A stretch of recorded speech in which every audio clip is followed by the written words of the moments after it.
আসসালামু আলাইকুম। সুপ্রিয় শিক্ষার্থীরা, এইচএসসি অনলাইন ক্লাসে তোমাদের সবাইকে স্বাগতম।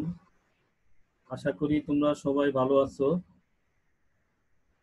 আমি Mohammad Belayet Hossain, assistant professor, department of chemistry, national ideal college. আজকে আমি দ্বাদশ শ্রেণীর জন্য রসায়ন প্রথম পত্রের chapter 1 safe use of laboratory এই অধ্যায়ের হ্যাজার্ড সিম্বল সম্পর্কে আলোচনা করব। আজকের আলোচনা শেষে শিক্ষার্থীরা যে বিষয়গুলো জানতে পারবে সেগুলো হলো হ্যাজার্ড সিম্বল কি, সিএলপি রেগুলেশন কি, ঝুঁকিপূর্ণ রাসায়নিক দ্রব্যের ক্ষতিকারক দিক ও সতর্কতা সম্পর্কে জানতে পারবে, রাসায়নিক দ্রব্য সংরক্ষণে এমএসডিএস অনুসরণ এবং ক্ষয়কারী পদার্থ কি ইত্যাদি। তাহলে আমরা এখন মূল আলোচনায় যাই। প্রথমে আমরা দেখব হ্যাজার্ড সিম্বল কি। বিপজ্জনক রাসায়নিক দ্রব্যের বিপদ ঝুঁকি সম্পর্কে সতর্ক থাকার জন্য ওইসব রাসায়নিক পদার্থের প্যাকেটের উপর যেসব সুনির্দিষ্ট সতর্কীকরণ প্রতীক ব্যবহার করা হয় তাদেরকে রাসায়নিক দ্রব্যের হ্যাজার্ড সিম্বল বা হ্যাজার্ড প্রতীক বলে। অর্থাৎ এই সিম্বলগুলো যদি কোনো প্যাকেটের গায়ে লেখা থাকে তাহলে ওই সিম্বলগুলো দেখে বা চিহ্নগুলো দেখে ওই রাসায়নিক দ্রব্য সম্পর্কে কতটা এটি ঝুঁকিপূর্ণ এ সম্পর্কে জানা যাবে, এর বিপদ সম্পর্কে জানা যাবে। এদেরকে আমরা হ্যাজার্ড সিম্বল বলি। রসায়নের যে রাসায়নিক পদার্থগুলো ব্যবহার করা হয় এই পদার্থগুলোর ঝুঁকি এবং এদের ক্ষতিকারক দিক আছে। এই ক্ষতিকারক দিকগুলো সম্পর্কে বিজ্ঞানীরা আলোচনা করে অর্থাৎ একটি সিদ্ধান্তে উপনীত হয়, সেটি হলো one chemical one level world wide. আর ওই আলোচনার সাপেক্ষে নিম্নরূপ প্রতিপাদ্য বিষয়গুলো, যেমন রাসায়নিক পদার্থকে ঝুঁকি ও ঝুঁকির মাত্রার ভিত্তিতে শ্রেণী বিভাগ করা, ঝুঁকির সতর্কতা সংক্রান্ত তথ্যউপাত্ত হ্যাজার্ড ডাটা বেস তৈরি করা এবং ঝুঁকি ও ঝুঁকির মাত্রা বোঝাবার জন্য সার্বজনীন সাংকেতিক চিহ্ন বা সিম্বল নির্ধারণ করা। এবার আমরা দেখব সিএলপি রেগুলেশন কি। আমরা একটু আগে যেটা দেখলাম, রাসায়নিক দ্রব্যের সরবরাহ সংরক্ষণ করতে এদেরকে শ্রেণী বিভাগ করতে হবে, এদের প্রয়োজনীয় সাংকেতিক সিম্বল দিতে হবে, লেবেলিং আবশ্যক এবং কার্যকারিতার ঝুঁকি মাথায় রেখে সংরক্ষণ প্যাকেজিং করতে হবে। এই তিনটি বিষয়কে একসাথে বলা হয় সিএলপি রেগুলেশন। অর্থাৎ রাসায়নিক দ্রব্যের সংরক্ষণের জন্য এদেরকে শ্রেণী বিভাগ করতে হবে, এদের সাংকেতিক একটা সিম্বল দিতে হবে, লেবেলিং করতে হবে, তারপর এদেরকে প্যাকেজিং করতে হবে। এই তিনটি বিষয়কে একসাথে সিএলপি রেগুলেশন বলা হয়। এবার আমরা যে হ্যাজার্ড সিম্বল নিয়ে আলোচনা করব সেটি হলো, এখানে একটি সিম্বল দেখা যাচ্ছে, দেখো বেশ কয়েকটি সিম্বল আছে এরকম। আমরা প্রত্যেকটি সিম্বল নিয়ে আলোচনা করব। এখানে যে সিম্বলটি দেয়া আছে এটি দ্বারা টক্সিক বোঝাচ্ছে, এর প্রতীক হচ্ছে টি।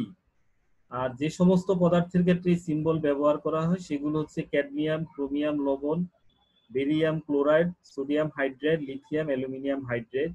এই সমস্ত পদার্থগুলো নিঃশ্বাসের সাথে বা ত্বকে লাগলে অথবা খেলে মৃত্যু হতে পারে।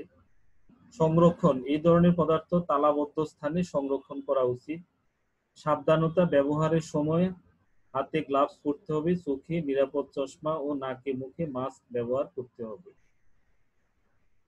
এখানে যে সিম্বলটি দেখা যাচ্ছে এটিও টক্সিক, এটি আরো বেশি মারাত্মক বিষাক্ত পদার্থ, এটি টি প্লাস দ্বারা প্রকাশ করে। আর যে সমস্ত পদার্থের ক্ষেত্রে যেমন মার্কারি লবণ সমূহ, হাইড্রোজেন সায়ানাইড ও সায়ানাইড যৌগ সমূহ, নিকোটিন এই সিম্বলের অন্তর্ভুক্ত। এই সমস্ত পদার্থগুলো নিঃশ্বাসে ও ত্বকের মাধ্যমে শোষিত হলে অথবা যদি আমরা গলাধঃকরণ করি তাহলে মৃত্যু পর্যন্ত হতে পারে। এদেরকে সংরক্ষণ করতে হবে আগের মতোই তালাবদ্ধ স্থানে। আর সাবধানতা অবলম্বন করতে হবে পূর্বের মতোই, হাতে গ্লাভস পরতে হবে, চোখে নিরাপদ চশমা এবং নাকে মুখে মাস্ক ব্যবহার করতে হবে। এই সিম্বলটি হচ্ছে নক্সিয়াস অর্থাৎ ক্ষতিকারক পদার্থ বোঝাতে এটি ব্যবহার করা হয়। যেমন একে XN দ্বারা লেখা হয়। ব্লিচিং পদার্থ, পেইন্টস, ফ্লোর পলিশ জাতীয় পদার্থগুলো, জৈব দ্রাবক, পেট্রোলে দ্রবীভূত ইত্যাদি, এই সমস্ত পদার্থগুলো যদি আমরা গ্রহণ করি তাহলে মারাত্মক ক্ষতি হতে পারে। আগের মতো এগুলো তালাবদ্ধ স্থানে সংরক্ষণ করতে হবে। ব্যবহারের সময় হাতে গ্লাভস পরতে হবে, চোখে নিরাপদ চশমা ও নাকে মুখে মাস্ক ব্যবহার করতে হবে। এখানে যে সিম্বলটি দেখা যাচ্ছে এটি হচ্ছে এক্স আই দ্বারা প্রকাশ করে।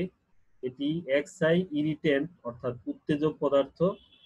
যে সমস্ত পদার্থগুলোর ক্ষেত্রে এই সিম্বল ব্যবহার হবে সেগুলো হলো ব্লিচিং পদার্থ, সোপ, পাউডার, সিমেন্ট গুঁড়া, লঘু অ্যাসিড ও ক্ষার দ্রবণ। ত্বকের সংস্পর্শে এসব পদার্থের ঘনমাত্রা সংস্পর্শে স্থায়িত্ব মতে ক্ষতির মাত্রা কম বেশি হয়। ত্বক, চোখ ও শ্বাসতন্ত্রের ক্ষতি করে এগুলো।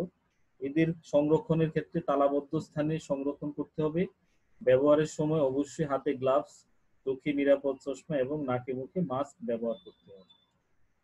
এখানে যে সিম্বলটি দেখা যাচ্ছে এটি হচ্ছে দাহ্য পদার্থ। এর প্রতীক এফ দ্বারা প্রকাশ করে। Sodium hydrate, lithium aluminium hydrate, zinc powder, aerosol, petroleum ইত্যাদি পদার্থগুলোর ক্ষেত্রে আমরা এই সিম্বল ব্যবহার করব। সংরক্ষণের ক্ষেত্রে আগুন বা তাপ থেকে এদেরকে দূরে রাখতে হবে। যেমন সোডিয়ামকে কেরোসিনের নিচে রাখা যাবে। এই সমস্ত সোডিয়াম হাইড্রেট বা লিথিয়াম অ্যালুমিনিয়াম হাইড্রেটকে নিষ্ক্রিয় গ্যাস পরিবেশে সংরক্ষণ করতে হবে।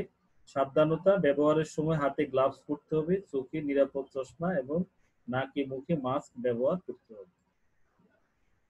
এখানে যে পদার্থটি বা সিম্বলটি দেয়া আছে এটি হলো দাহ্য পদার্থ। এটিও অর্থাৎ আরো বেশি দাহ্য। এটি এফ প্লাস দ্বারা এটিকে প্রকাশ করে।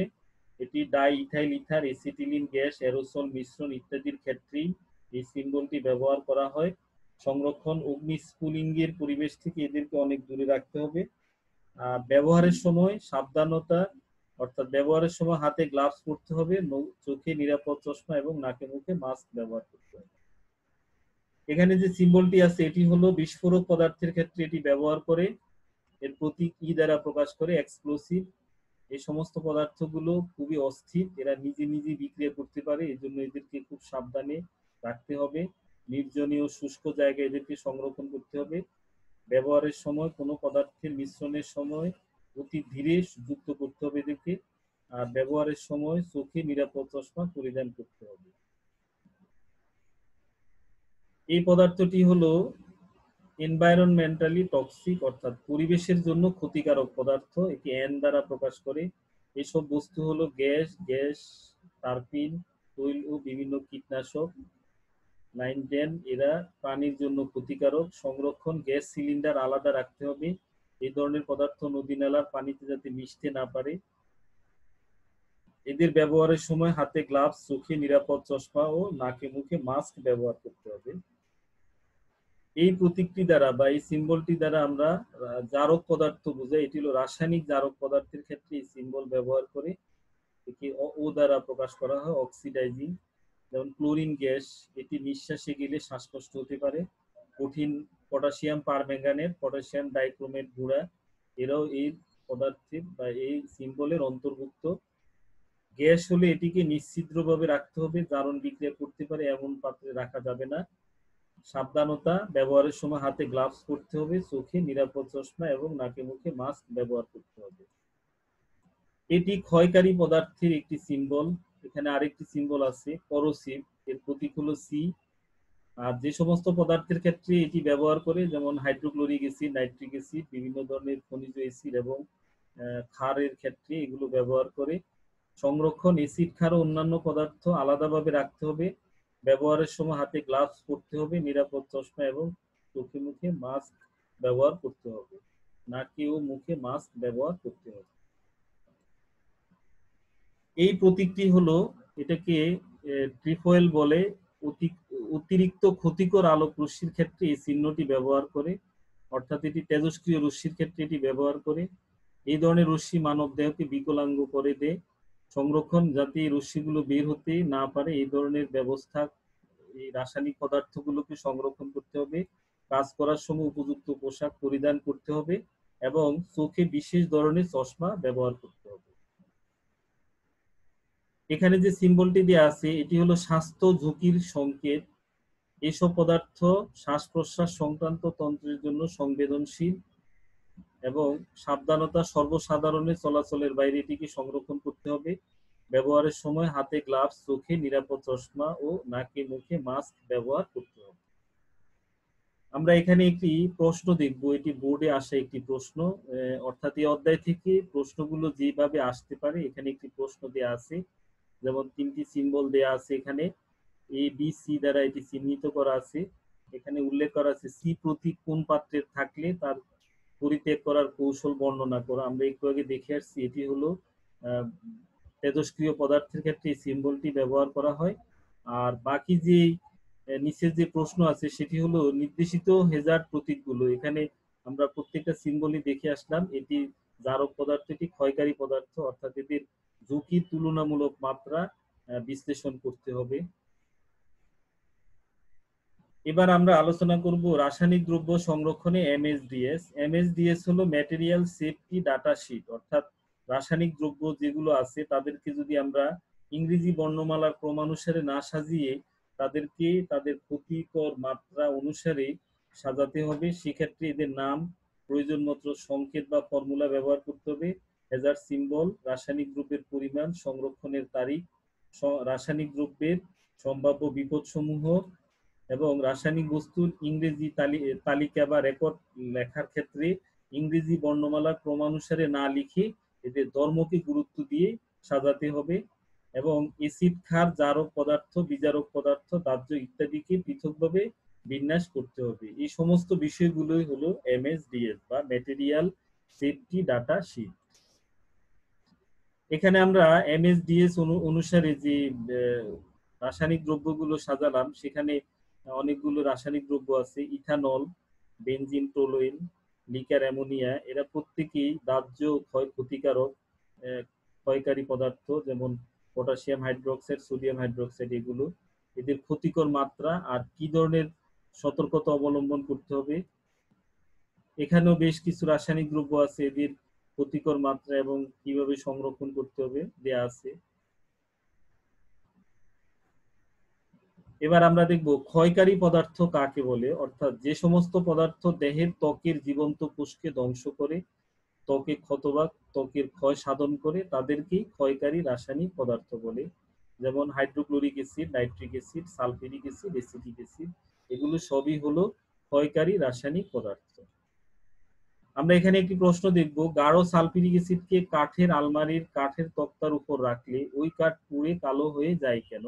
আমরা জানি গাঢ় সালফিউরিক অ্যাসিড হলো পানি শোষণকারী পদার্থ, অর্থাৎ এটি নিরোধক এবং কার্বোহাইড্রেট, কাঠ হলো কার্বোহাইড্রেট শ্রেণীভুক্ত সেলুলোজ পলিমার যৌগ। সুতরাং কাঠের উপর যদি আমরা গাঢ় সালফিউরিক অ্যাসিড রাখি, যদি কোনোভাবে সালফিউরিক অ্যাসিড কাঠের উপর পড়ে যায়, সেক্ষেত্রে যেহেতু সালফিউরিক অ্যাসিড একটি নিরোধক পদার্থ, এটি এখানকার সেলুলোজ থেকে পানিকে আলাদা করে ফেলবে, অর্থাৎ সেলুলোজের থেকে ওইস এবং হাইড্রোজেন মিলে পানি অণু গঠন করবে, ফলে এখান থেকে যদি পানির অণু চলে যায় শুধু কার্বন অবশিষ্ট থাকবে। হ্যাঁ, পানি শোষণ করে সালফিউরিক অ্যাসিড পানি শোষিত সালফিউরিক অ্যাসিডে রূপান্তর হবে, তখন কাঠটা শুধু কার্বন গুঁড়ায় রূপান্তর হবে, কালো হয়ে যাবে। এই জন্য কাঠের আলমারির কাঠের তক্তার উপর গাঢ় সালফিউরিক অ্যাসিড রাখা উচিত নয়। তো শিক্ষার্থীরা, আজকে আমাদের আলোচনা এ পর্যন্ত। আশা করি তোমাদের লেকচারটি মনোযোগ দিয়ে শুনলে দেখলে ভালো লাগবে। যদি কোনো সমস্যা থাকে সেটি যথাযথ নিয়মে জানাবে, আমি উত্তর দেওয়ার চেষ্টা করব।